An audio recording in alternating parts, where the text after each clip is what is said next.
Hello friends, गतिमान technical hub पर आपका बहुत बहुत स्वागत है। और जैसा कि कल हमने आपको पढ़ाया था रूल्स, स्टील रूल्स और इनके प्रकार और उनका कहाँ कहाँ उपयोग होता है और उसके बाद उनकी सावधानियाँ कि रख रखाव कैसे करना चाहिए। और साथ ही मैं आपको ये भी कहा था कि कल आएंगे कैलिपर्स लेकर हम टॉपिक कैलिपर्स, जिसमें हम आपको बताएंगे कैलिपर्स कितने प्रकार के होते हैं।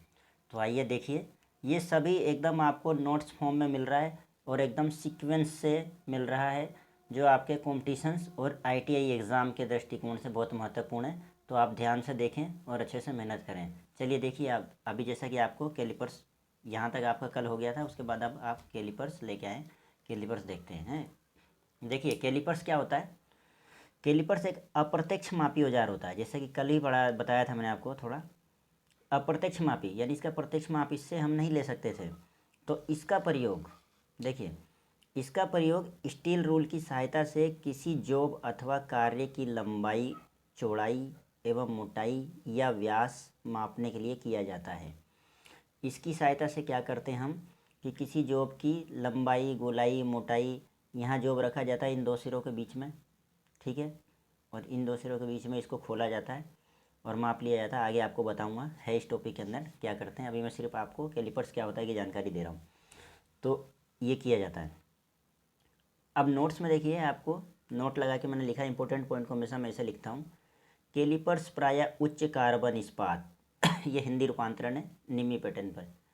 उच्च कार्बन इस्पात बोले तो HCS यानी हाई कार्बन स्टील है, या मृदु इस्पात या माइल्ड स्टील के बनाए जाते हैं। दो तरह के बनाए जाते हैं, ध्यान रखना। आप आपको कहीं एक ही तरह के बताएंगे, हो सकता है सब कहीं दो जगह के बताए हो, लेकिन मेनली ये क्या दो तरह से बनाए जाते हैं।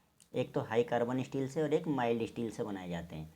अब होता क्या है इसमें, तथा इनके माप लेने वाले सिरों को कठोर एवं टेम्पर किया जाता है। अब माप लेने वाले सिरे कौन से होते हैं, ये वाले, ये दिख रहे हैं आपको, ये दो, ये सिरे माप लेने वाले, इनको कठोर और टेम्पर किए जाते हैं। तो इसमें भी एक कारण है कि अलग अलग, जैसे HCS वाले के लिए अलग विधि अपनाई जाती है कठोर करने की, और माइल्ड स्टील से जो बने होते हैं उनके लिए अलग विधि अपनाई जाती है। वो मैंने यहाँ इंपॉर्टेंट पॉइंट के तौर पे आपको लिख दिया है, याद करना ये सब। आप ये चीज़ें याद होनी चाहिए, यहीं से एग्ज़ाम के क्वेश्चन उठते हैं। जैसे हाई कार्बन वाले कैलिपर्स जो हाई कार्बन स्टील से बनाए जाते हैं, HCS से बनाए गए कैलिपर्स के सिरों को कठोर एवं टेम्पर किया जाता है। कठोर एवं टेम्पर की विधि से इसे हार्ड किया जाता है। हार्ड क्यों करते हैं, ताकि जो की माप लेते वक्त ये जल्दी घिसे ना, इनके जो पॉइंट होते हैं, नोक के नुकीले होते हैं, वो नोक है ना जल्दी मोटी ना हो, है ना।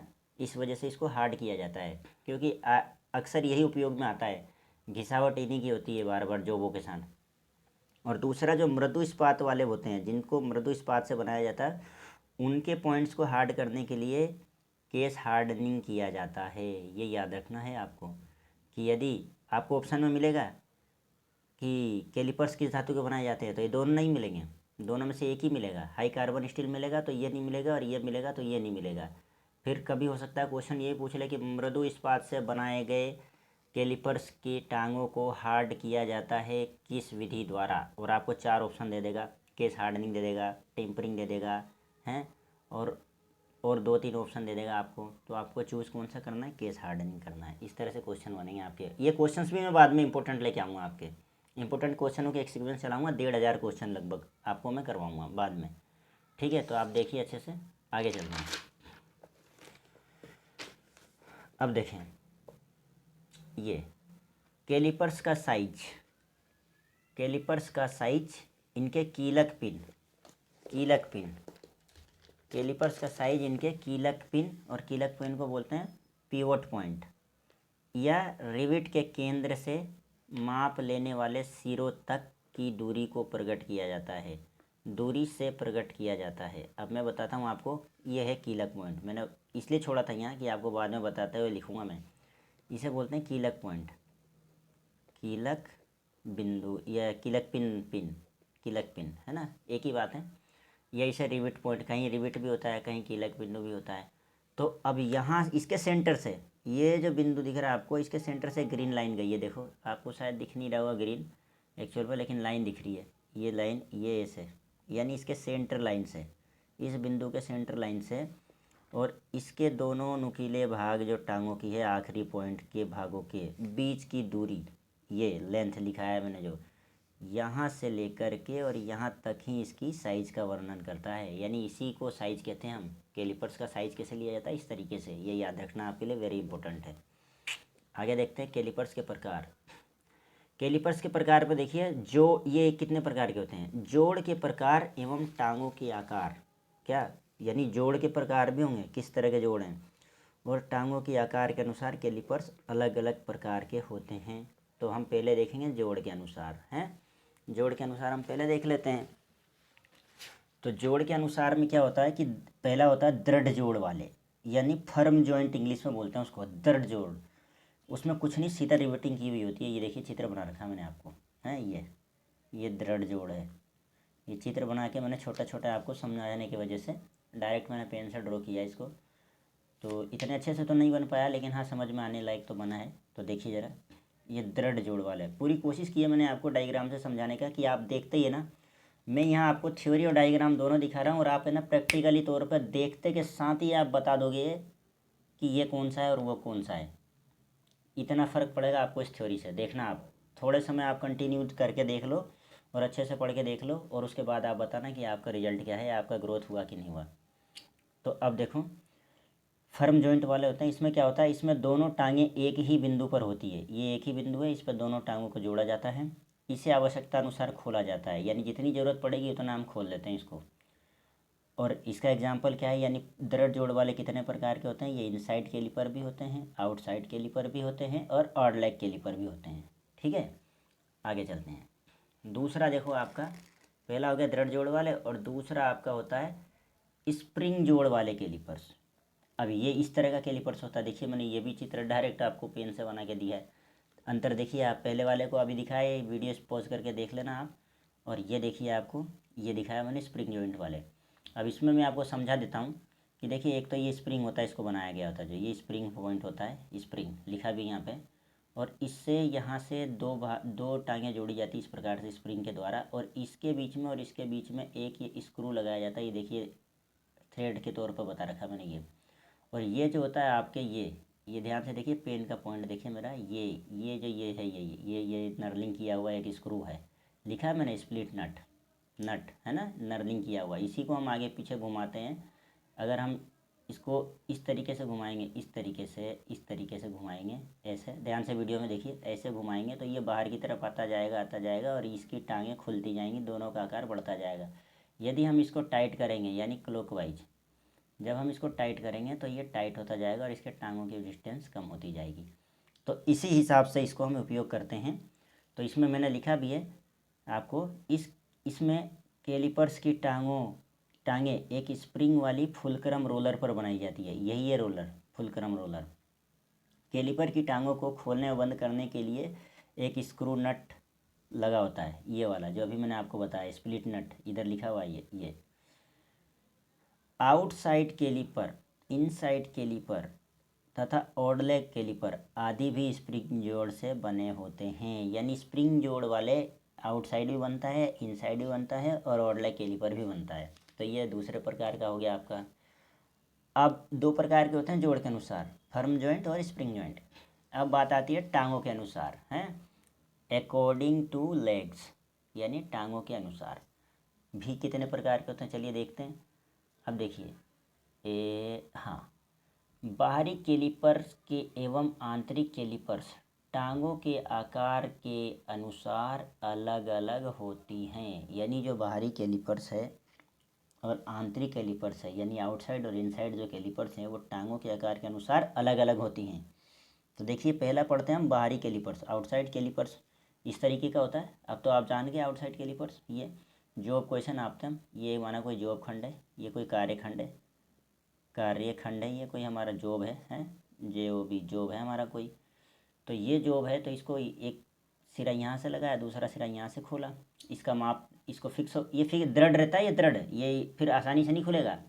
मतलब आपने ले जाके खोल के इसको इस तरीके से खोल के और ले जाके जॉब पे से जैसे टच कर दिया, उसके बाद आप हटा लोगे।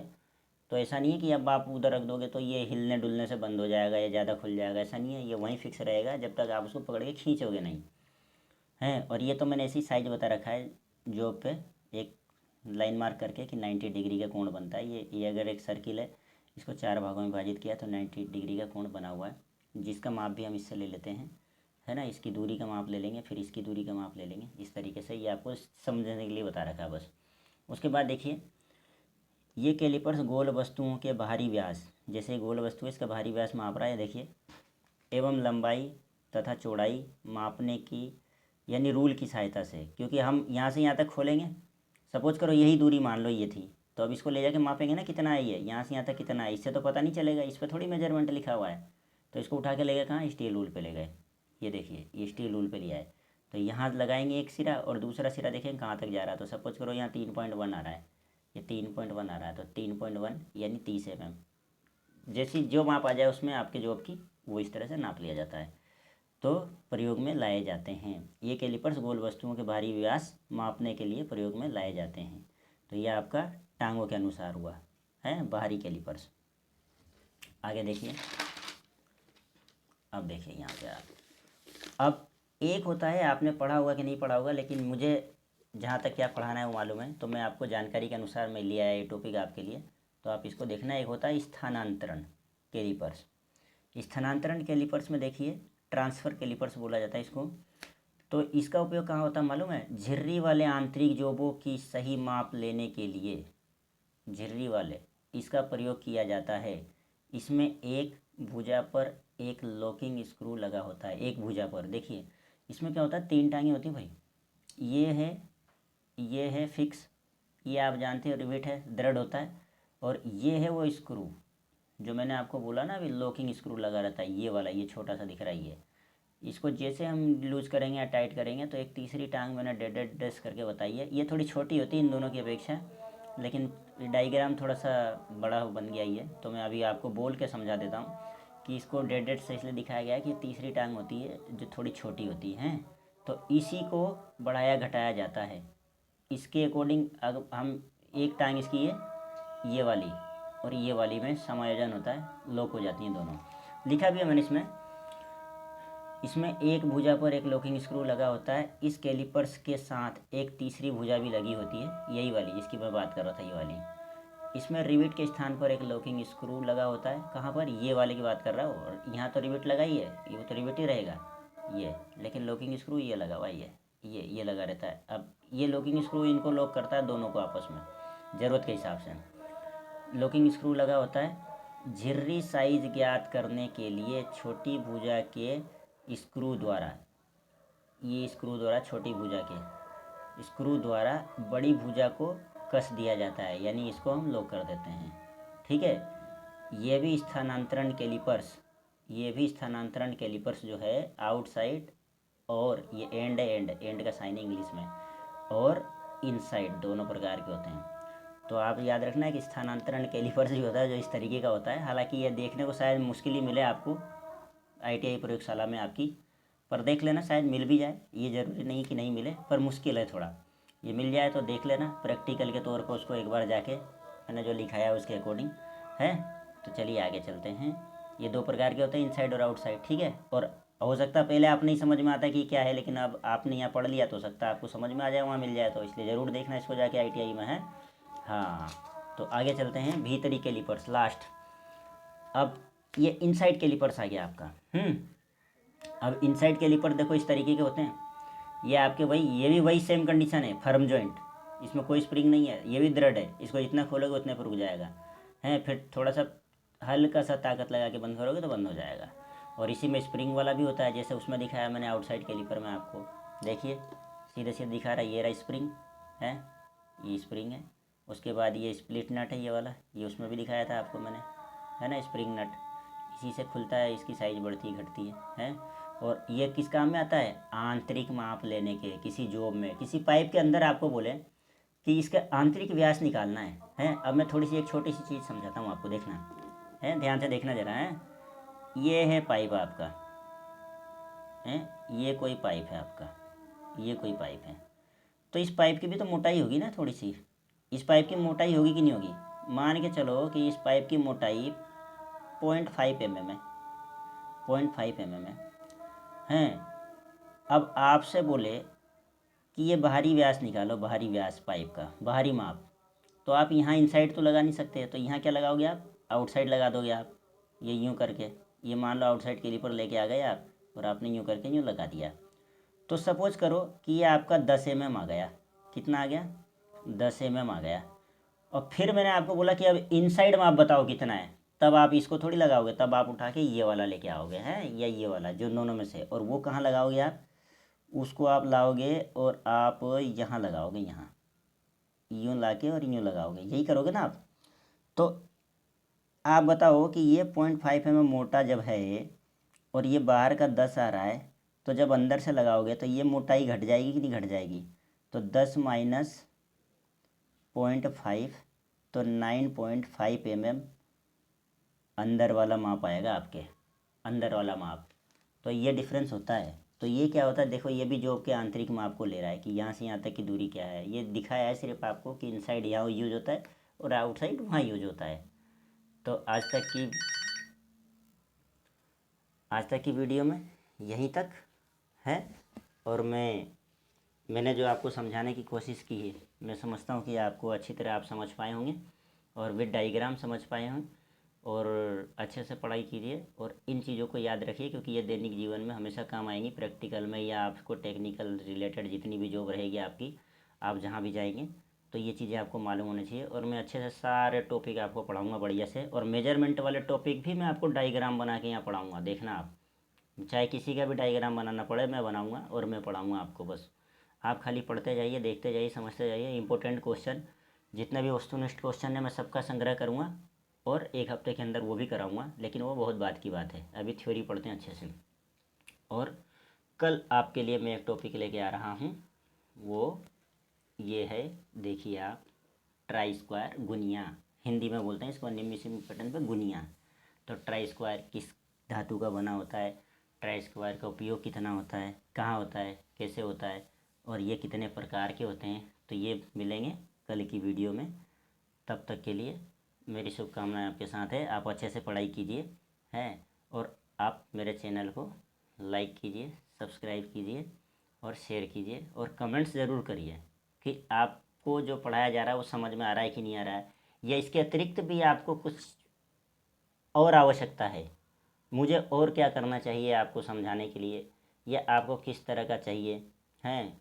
कोई टॉपिक समझ में नहीं आ रहा है तो आप मेरे को कमेंट्स ज़रूर करिए, ताकि मैं आपकी इस प्रॉब्लम में भागीदार बन सकूं, आपकी पढ़ाई से संबंधित समस्याओं को दूर कर सकूं। तो बस मैं यही कहना चाहूँगा।